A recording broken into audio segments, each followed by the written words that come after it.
What's up guys, Justin here with the renderingessentials.com. So in today's video, we're going to check out the newest version of Twinmotion, version 2023.1. Let's go ahead and just jump into it.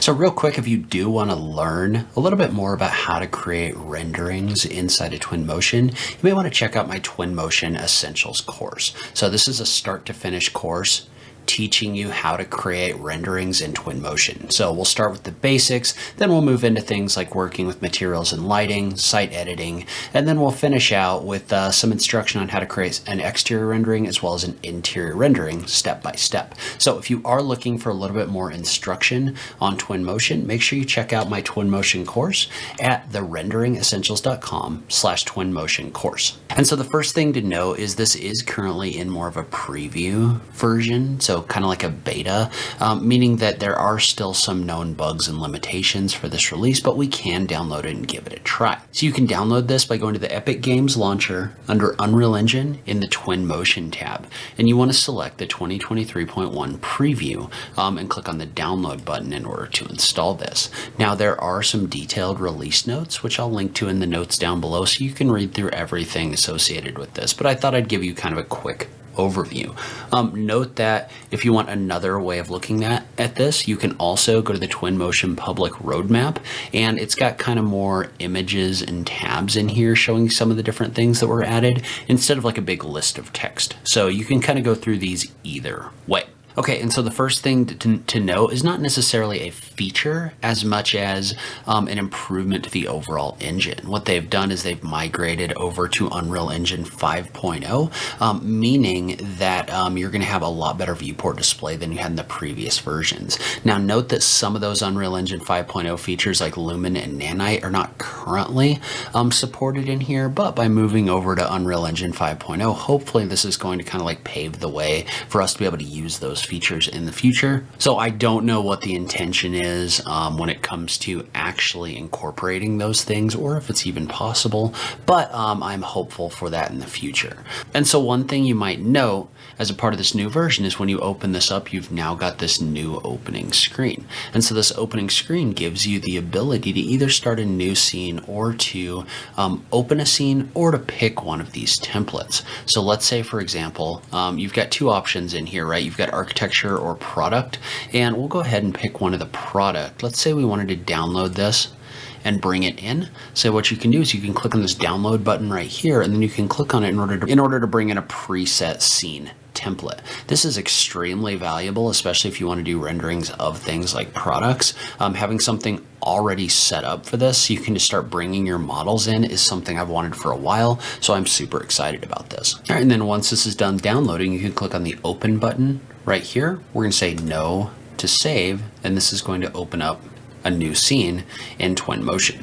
All right, and so when you open this up, notice what this has done is this has opened up a scene that basically has a background already set up where you can just drag objects in and render them. So the lighting is already set up. Everything that you really could need in order to start off creating a scene like this one is already set. So another thing I'm excited about is the fact that they're going to be expanding this library of templates over time. Templates for me are great because the less I have to set up and the sooner I can get in there and get my rendering created, the easier it makes my life.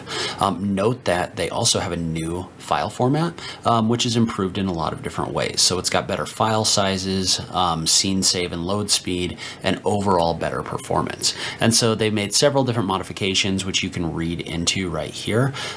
So things like they're using better multi-threading in order to save on multi-core hardware. Your HDRI files now get embedded in your Twinmotion files, which allows them to be compressed and also in the file itself, so that there's no linking going on. All right, so they've also added new materials, and some of these are 4K textures. You can find the new materials by searching for PROD Viz.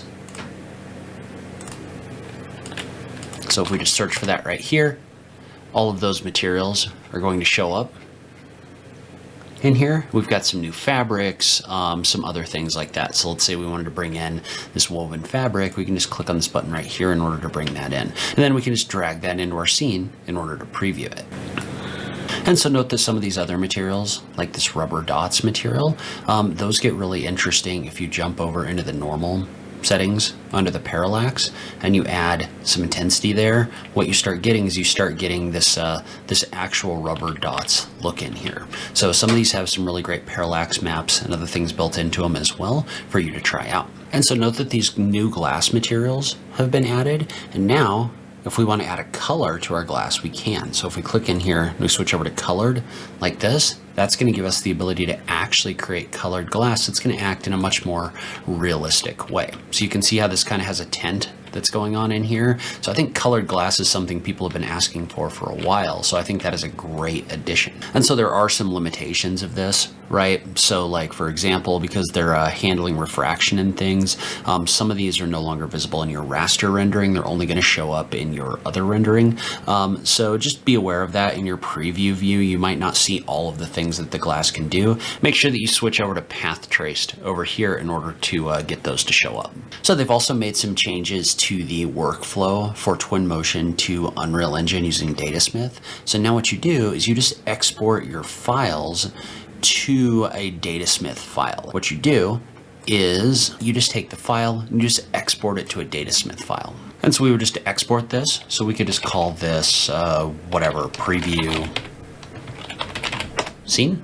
And this will export to a Datasmith file. And then you jump over into Unreal Engine and you need to make sure that you go into Edit, Plugins, and you want to make sure that the Datasmith importer box is checked right here. This may ask you to restart Unreal Engine, but then under your create function, you can just go down to import assets, Datasmith, and you can do a file import.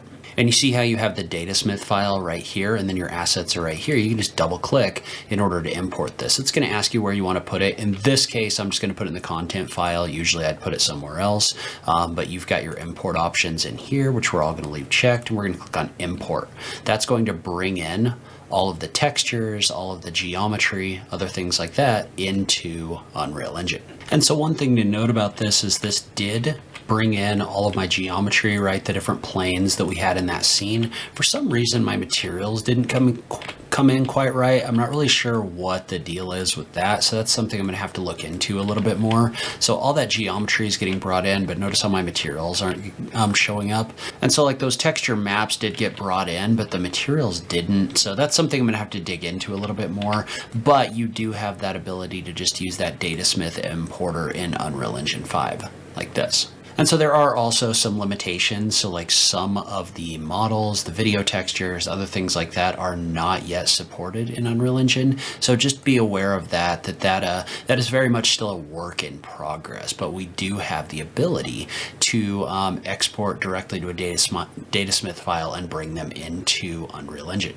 All right, so there's some other kind of under the hood things. You can disable the gizmo automatic orientation in the settings. And then another thing they've added here, which I really like, is these new cycloramas.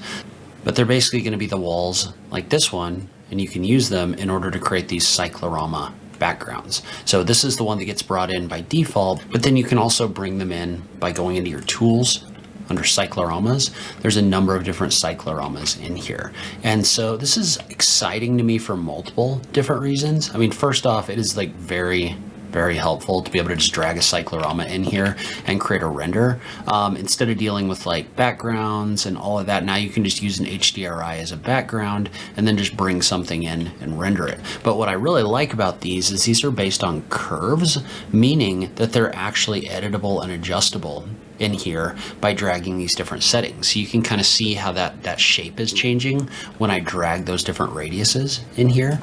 So being able to adjust that is really cool, but more I like seeing the implementation of curves in here, because curves are going to allow us to do some other things as well. So I'm hopeful anyway that since we're implementing curves in here in order to create live shapes, that they're going to be able to take this and use it on other things as well. So I'm very excited to see what else they end up doing with curves in the future, but these cycloramas are a great addition. All right, so I actually get a surprisingly high number of comments from people that are working in the entertainment industry and want to simulate things like lighting, like colored glass, but also things like screens. Well, we've got under the library tools, virtual production in here we've got the option to drag in an LED wall. The LED wall is super interesting because it allows us to create a wall that can have these different colors in here. You can adjust this and set it up to simulate like a certain number of screens or other things like that. You can adjust like the size of the tiles. So if you had a certain number of screens in here, you can simulate those using this tool. Or you can also use one of the other functions that are in here. So this is the configuration, but there's also an option in here for a chroma key. So if you wanted like a green screen or something like that, you can come in here and you can select a different color for this background, or the one that I think a lot of people are going to like is the texture or video. And so what the texture or video is going to do is it's going to allow you to actually preview what a video might look like on these screens. So for example, the configuration here, right? We could adjust the configuration down so that we have less columns and then jump back into that texture video, and you can kind of see how that would look with the resolution of a video image that you have in here. So you can also adjust the scale up and down in order to make this fit, and you can offset this like this. So you can use this in order to create a video wall. And so I'll be really interested to see what people start doing with this. I think this is a really fun function, and so you can pick other videos just by clicking on the video texture and clicking on open in order to find a different video. All right, so this next feature I think is going to allow us to do some really cool things as well. We now have the ability to use an opacity map on a material. So let's say, for example, I've got this perforated panel material that I brought in. Well, it doesn't really look like a perforated panel, right? But if we go into our color settings, so we've already loaded this map in here, but if you go into the use mask and you load in an opacity map and you click on the use opacity map, notice what that's going to do is that's going to do exactly what it sounds like. It's going to use the opacity map to actually block out or mask out part of the material, allowing you to create perforated panels. So let's say, for example, that I had an object that was going to go behind this. So let's just drag a chair in here. So if you look at this, you can actually see your chair material behind this object right here. So that opacity map is actually allowing you to create perforated objects inside of Twinmotion. And in addition, note that in the color map, we also have the ability to adjust the gamma, the lift, the gain, and the saturation of materials directly inside of that material map, giving you more control over the kinds of materials that you can create inside of Twinmotion. So there are some other additions in here, which kind of show up a little bit better on the public roadmap, but things like the ability to replace containers while keeping the original location, as well as some different assets that have been added. So some different people, some healthcare stuff, other things like that. So I will link to all of this in the notes down below so you can check it out. All right, so if you are interested in getting some more in-depth instruction on Twinmotion, make sure you check out my course at therenderingessentials.com/Twinmotion course. But I'd love to hear from you in the comments down below. What do you think about this new release, about the direction of Twinmotion in general? I just love having that conversation with you guys. As always, thank you so much for taking the time to watch this, and I'll catch you in the next video. Thanks, guys.